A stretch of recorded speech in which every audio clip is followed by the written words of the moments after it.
Hello friends, welcome to the Kendra academy.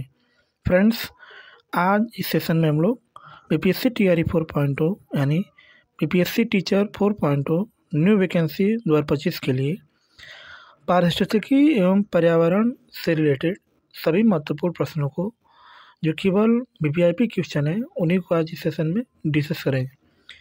ये सारे प्रश्न आपके एग्ज़ाम के दृष्टिकोण से यानी बीपीएससी टीआरई 4.0 के दृष्टिकोण से काफ़ी इम्पोर्टेंट होंगे।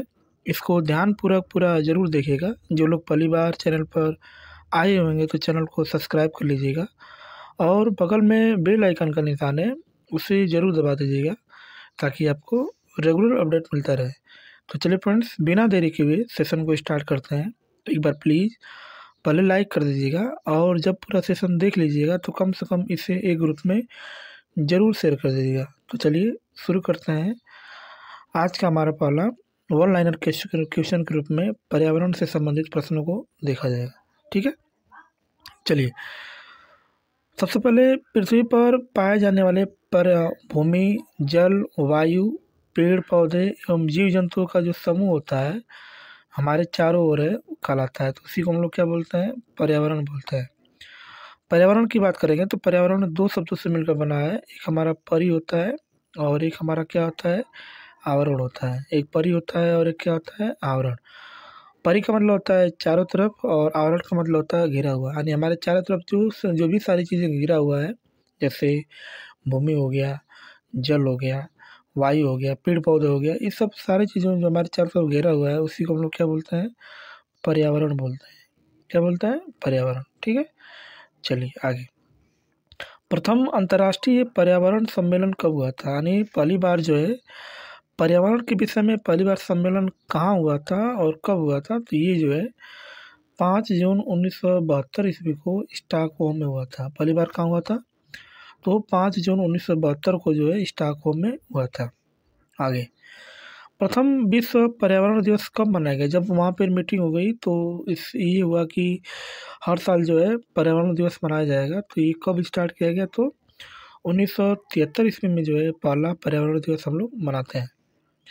विश्व पर्यावरण दिवस कब मनाया जाता है? तो ये 5 जून को मनाते हैं। कब मनाते हैं? तो 5 जून को मनाया जाता है। ठीक है, चलिए आगे। आगे हमारा प्रश्न है कि ओजोन परत के संरक्षण से संबंधित मॉन्ट्रियल सम्मेलन कब हुआ था? यानी ओजोन जो लेयर है हमारी है उसमें वो खोखला हो गया है, तो इससे संबंधित जागरूक करने के लिए मॉन्ट्रियल सम्मेलन हुआ। और ये कब हुआ? तो 16 सितंबर सन 1987 ईस्वी को जो है मॉन्ट्रियल कनाडा में पड़ता है, वहीं पर जो है मीटिंग हुआ है। ठीक है, विश्व ओजोन संरक्षण दिवस कब मनाया जाता है? तो ये जो है 16 सितंबर को मनाया जाता है। मॉन्ट्रियल का मतलब होता क्या है? तो ये कनाडा का एक शहर है जहाँ पर मॉन्ट्रियल सम्मेलन हुआ था ओजोन संरक्षण के बचाव के लिए। ठीक है, चलिए आगे। आगे हमारा प्रश्न है कि ओजोन की मात्रा में कमी का मुख्य कारण क्या होता है? तो आपने देखा होगा कि ओजोन जो है जिसका सूत्र हमारा O3 होता है, इसकी मात्रा में कमी हो रहा है। तो ये किसी कारण कमी हो रहा है? तो क्लोरोफ्लोरोकार्बन जिसको हम लोग CFC बोलते हैं, इसी के कारण जो है कमी हो रही है। और ये अधिकतर जो है जितने भी AC हो गया है, जो AC हो गया या फिर फ्रिज हो गया, इसमें से ये गैसें निकलती रहती हैं। ठीक है, ओजोन परत को नष्ट करता है। तो ओजोन परत को कौन सी गैस नष्ट करती है? उसका नाम क्या है? क्लोरोफ्लोरोकार्बन, जिसको हम लोग CFC के नाम से भी जाना जाता है। ठीक है, प्रथम पृथ्वी सम्मेलन आयोजित कब हुआ था? तो प्रथम पृथ्वी सम्मेलन की बात करें यानी पृथ्वी से जो है पृथ्वी पर जो है अपशिष्ट पदार्थों से बचाया जाए, तो ये पहली बार जो सम्मेलन 1992 ईस्वी में हुआ था। और कहाँ हुआ था? तो ब्राज़ील का एक शहर है जिसका नाम रियो डी जेनेरियो में हुआ था। पहली बार इसका सम्मेलन हुआ था। ठीक है, आगे आगे की बात करेंगे तो पृथ्वी दिवस कब मनाया जाता है? तो पृथ्वी दिवस की बात करेंगे तो ये जो है 22 अप्रैल को मनाया जाता है। क्योटो का मतलब ये जापान में एक शहर है और वहीं पे एक सम्मेलन हुआ था। तो ये कब हुआ था? तो 1997 ईस्वी में हुआ था। क्योटो प्रोटोकॉल प्रभावी कब हुआ था? तो सम्मेलन तो पहली बार 1997 ईस्वी में हुआ था, लेकिन पहली बार प्रभावी कब हुआ था? तो ये जो है 2005 ईस्वी में जो है प्रभावी हुआ था। ठीक है, क्योटो प्रोटोकॉल यानी क्योटो सम्मेलन संबंधित किससे है? तो वातावरण में जो कार्बन डाइऑक्साइड उत्सर्जन में जो है ये इससे रिलेटेड है। यानी ये जो इसकी जब मात्रा अधिक हो जाती है तो वातावरण गर्म हो जाता है। तो क्योटो सम्मेलन जो है इसी से रिलेटेड है, यानी कार्बन डाइऑक्साइड उत्सर्जन में वृद्धि से है। ठीक है, आगे। विश्व का गर्म होना या पृथ्वी की औसत का तापमान बढ़ना कहलाता है। तो इसी को हम लोग ग्लोबल वार्मिंग के नाम से जानते हैं, क्योंकि हरित क्रांति की वजह से जो है पृथ्वी का टेम्परेचर दिन ब दिन जो है बढ़ता चला जा रहा है। ठीक है, पृथ्वी का औसत तापमान क्या है? तो इसका जो औसत तापमान होता है कितना होता है? तो 14 डिग्री सेल्सियस होता है। ग्लोबल वार्मिंग को प्रभावित करने वाला मुख्य कारक क्या है? तो इसका नाम क्या है? Carbon dioxide. क्योंकि जब इसकी मात्रा अधिक हो जाएगी तो ऑटोमेटिक जो है टेम्परेचर जो है बढ़ जाएगा। ठीक है, आगे। वायुमंडल की वार्षिक तापमान वृद्धि कहलाता है, जिसको हम लोग क्या बोलते हैं? तो हरित गृह प्रभाव बोलता है, जिसको हम लोग ग्रीन हाउस इफेक्ट के नाम से इसको जाना जाता है। ग्रीन हाउस गैस से कौन कौन है? तो एक जलवाष्प है, एक कार्बन है, कार्बन डाइऑक्साइड, मीथेन है, नाइट्रस ऑक्साइड। तो ग्रीन हाउस की जो गैसें मुख्य है कौन कौन है? तो कार्बन डाइऑक्साइड है जिसका सूत्र CO2 होता है, मीथेन है जिसका सूत्र CH4 होता है, नाइट्रस ऑक्साइड जिसका सूत्र N2 होता है, और ये जलवाष्प भी है। ठीक है, ग्रीन हाउस इफेक्ट में। आगे, हरित गृह प्रभाव हेतु सर्वाधिक उत्तरदायी गैस कौन सी है? तो उसका नाम कार्बन डाइऑक्साइड है, और कार्बन डाइऑक्साइड का जो सूत्र होता है उसका नाम क्या होता है? CO2। सर्वप्रथम ग्रीन हाउस गैसों की संकल्पना की थी, किसने किया था? तो जोसेफ फोरियर नामक वैज्ञानिक ने जो है सबसे पहले ग्रीन हाउस गैसों की संकल्पना किया था। और कब किया था? तो 1824 ईस्वी में किया था। ठीक है, चलिए आगे। आगे की बात करेंगे तो पर्यावरण एवं वन मंत्रालय का गठन कब हुआ था? तो 1985 ईस्वी में हुआ था। भारत सरकार ने पर्यावरण संरक्षण अधिनियम कब लागू किया था? तो ये भी 1986 में। विश्व पर्यावरण संरक्षण दिवस कब मनाया जाता है?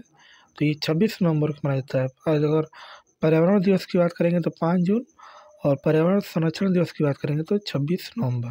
ठीक है, आगे। पर्यावरण संरक्षण के लिए काम करने वाली अंतर्राष्ट्रीय एजेंसी कौन है? तो उसका नाम ग्रीन पीस है, और ये कहाँ पड़ता है? तो एम्स्टर्डम में है, ये शहर है। राष्ट्रीय पर्यावरण अनुसंधान केंद्र कहाँ है? तो ये नागपुर में है। राष्ट्रीय वन नीति कब लाया गया था? तो ये 1988 ईस्वी में जो है पहली बार जो है राष्ट्रीय वन नीति को लाया गया था। ठीक है, आगे। आगे की बात करेंगे तो राष्ट्रीय जल नीति की घोषणा कब की गई थी? तो ये 2002 में किया गया था। राष्ट्रीय पर्यावरण नीति की घोषणा कब किया गया था? तो 2004 में किया गया था। राष्ट्रीय हरित प्राधिकरण की स्थापना कब हुआ था? तो 2010 में हुआ था।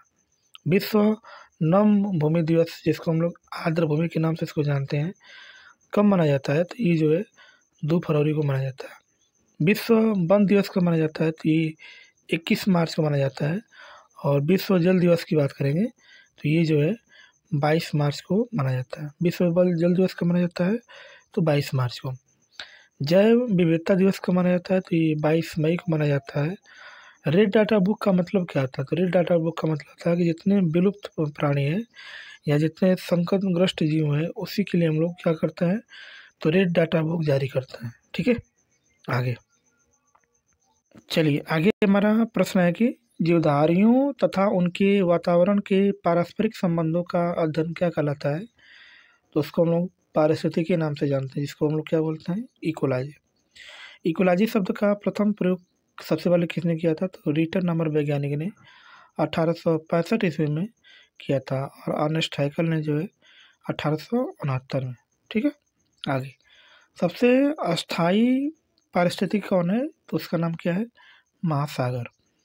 रचना एवं कार्य की दृष्टि से विभिन्न जीवों और वातावरण की मिलीजुली इकाई क्या कहलाती है? तो उसको हम लोग पारिस्थितिकी तंत्र बोलते हैं, और जिसको इकोसिस्टम के नाम से जानते हैं। इसको हम लोग एजी टेंसले सबसे पहले इसके बारे में बताया था। ठीक है, पारिस्थितिकी तंत्र या परितंत्र शब्दों का सर्वप्रथम प्रयोग किसने किया था? तो एजी टेंसले ने। कब किया था? तो 1935 ईस्वी में। परितंत्र में ऊर्जा का स्रोत क्या होता है? तो इसका नाम सूर्य प्रकाश है। पर्यावरण की कार्यात्मक इकाई क्या है? तो इसको हम लोग क्या बोलते हैं? पारितंत्र बोलते हैं। ठीक है, आगे। आगे की बात करेंगे तो पारिस्थितिकी तंत्र की 2 घटकों का बना होता है, जिसे एक जैविक घटक होता है और एक हमारा क्या होता है? अजैविक घटक। जैविक घटक के तीन भागों में बांटा गया है। एक हमारा उत्पादक होता है, एक हमारा उपभोक्ता होता है और एक हमारा क्या होता है, अपघटक होता है। ठीक है, आगे आगे की बात करेंगे तो उत्पादक द्वारा उत्पादित खाद्य पदार्थों का उपयोग करने वाला घटक क्या कहलाता है, तो उसको हम लोग उपभोक्ता बोलते हैं। उपभोक्ता भी तीन प्रकार का होता है, एक प्राथमिक होता है, एक द्वितीयक होता है और एक क्या होता है, तृतीयक होता है। ठीक है ना, तो उपभोक्ता कितने प्रकार का होता है, तो तीन प्रकार का होता है। वे जीव जो हरे पौधों को खाते हैं क्या कहलाते हैं, तो उसको हम लोग प्राथमिक उपभोक्ता बोलते हैं। जैसे बकरी हो गया, गाय हो गया, भैंस हो गया। प्राथमिक उपभोक्ता को भोजन के रूप में प्रयुक्त करने वाले जो जीव होते हैं उनको हम लोग द्वितीयक उपभोक्ता बोलते हैं। जैसे भेड़िया, मोर, लोमड़ी आदि, ये सब हमारे क्या है, तो द्वितीयक उपभोक्ता। ठीक है, आगे द्वितीयक उपभोक्ताओं को भोजन के रूप में इस्तेमाल करने वाले जीव को कहते हैं, तो उसको हम लोग तृतीयक उपभोक्ता बोलते हैं। जैसे बाघ हो गया, शेर हो गया, चीता हो गया। अजैविक घटक को दो भागों में बांटा गया है, एक कार्बनिक है तो एक क्या है, अकार्बनिक। ये जो है अजैविक घटक के दो प्रकार है। ठीक है, आगे कार्बनिक अजैविक घटक में क्या क्या आता है, तो कार्बोहाइड्रेट आता है, प्रोटीन आता है और क्या आता है, वसा। अकार्बनिक अजैविक घटक में क्या क्या आता है, तो मृदा आता है, जल आता है, वायु आता है और क्या आता है, खनिज आते हैं। ये सब अकार्बनिक घटक के अजैविक घटक के प्रकार नाम है। अपघटक होते हैं, तो अपघटक कौन कौन होते हैं, तो ये जो कवक होते हैं और जो जीवाणु होते हैं इसी को हम लोग अपघटक कहते हैं। सफाई कर्मचारी कहलाता है, तो जो अपघटक होता है उसी को हम लोग क्या बोलते हैं, सफाई कर्मचारी के नाम से इसको जाना जाता है। ऐसा इसलिए कहते हैं क्योंकि ये जो होता है सड़ी गली चीज़ों को क्या करता है, नष्ट कर देते हैं, खा जाते हैं। एक जीव द्वारा दूसरे को खाए जाने पर पोषक तत्वों और एवं ऊर्जा का रूपांतरण क्या कहलाता है, तो उसको हम लोग खाद्य श्रृंखला के नाम से इसको जानते हैं। खाद्य श्रृंखला के रूप में इसको जाना जाता है। ठीक है, आगे खाद्य श्रृंखला बनती है तो ये उत्पादकों, उपभोक्ताओं और अवघटकों से मिलकर किसका निर्माण होता है, तो खाद्य श्रृंखला का निर्माण होता है। खाद्य श्रृंखला में प्राथमिक एवं द्वितीयक उपभोक्ता कौन होता है, तो मानव होता है। मानव क्या है, तो प्राथमिक भी है और द्वितीयक भी है। किसमें है, तो खाद्य श्रृंखला में। किसी पारितंत्र में विभिन्न ऊर्जा स्तरों की कार्यात्मक भूमिका की तुलना करने हेतु प्रदर्शन किया जाता है, तो इसको हम लोग ऊर्जा पिरामिड का बोलते हैं। ऊर्जा जो पिरामिड होता है सदैव क्या होता है, सीधा होता है, सदैव सीधा होता है। ठीक है, बाकी अन्न की बात करेंगे तो सर्वाधिक जैव विविधता पाई जाती है, तो ये उष्णकटिबंधीय वर्षा में पाई जाती है। और पारिस्थितिकी विज्ञान केंद्र कहाँ है, तो ये बेंगलुरु में। ठीक है, आगे चलिए आगे आगे की बात करेंगे तो वायु, जल या भूमि में अनचाहे परिवर्तन जो मनुष्य एवं जीवधारियों के लिए हानिकारक हो कहलाता है, तो इसको हम लोग प्रदूषण के नाम से इसको जानते हैं।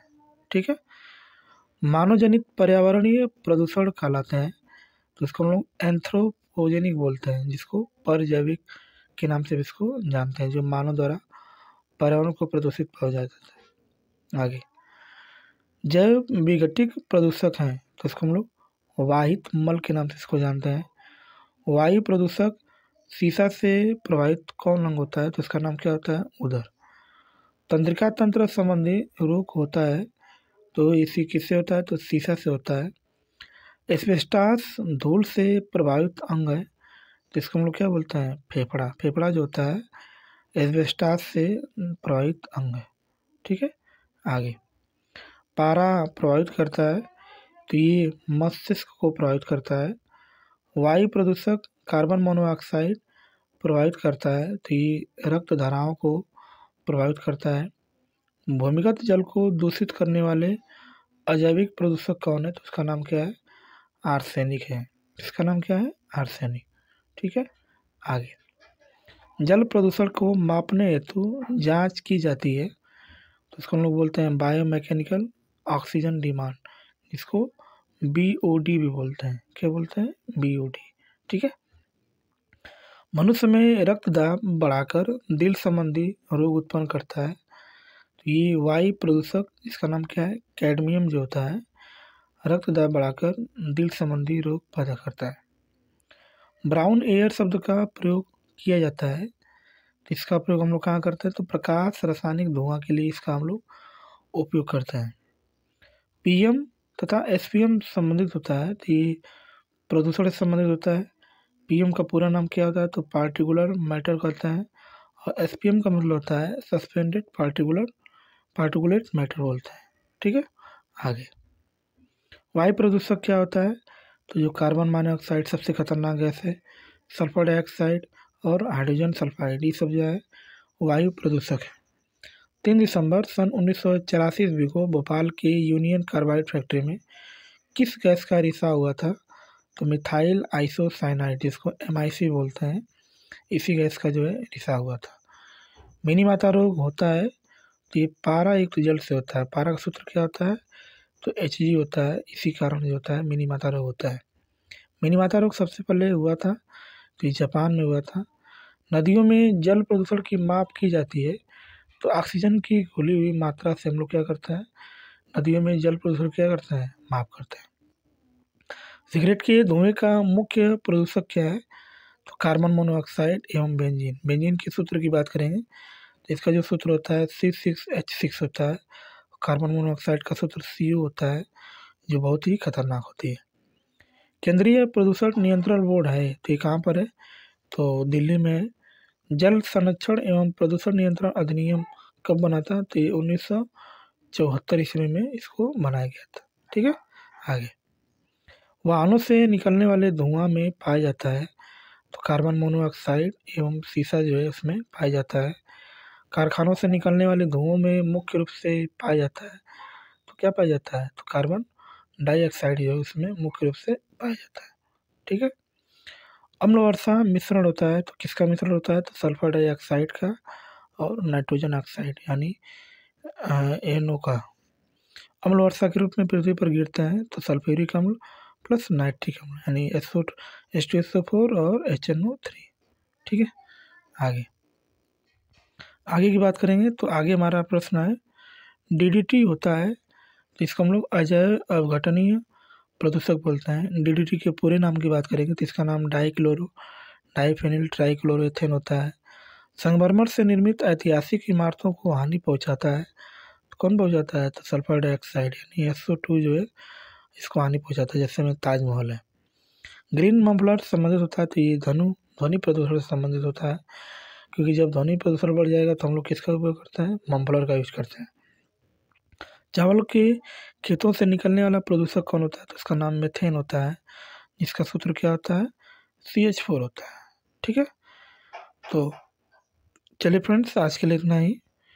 यदि चैनल पर पहली बार आए हो तो चैनल को सब्सक्राइब कर लीजिएगा, बगल में बेल आइकन के निशान से जरूर दबा दीजिएगा, ताकि आपको रेगुलर अपडेट मिलता रहे। बाकी चैनल को आप लाइक कर सकते हैं, सब्सक्राइब कर सकते हैं और अपने फ्रेंड को शेयर कर सकते हैं। इस वीडियो को पूरा देखने के लिए आपका बहुत बहुत धन्यवाद। मिलते हैं नेक्स्ट क्लास में, तब तक के लिए बाय और जय हिंद फ्रेंड्स।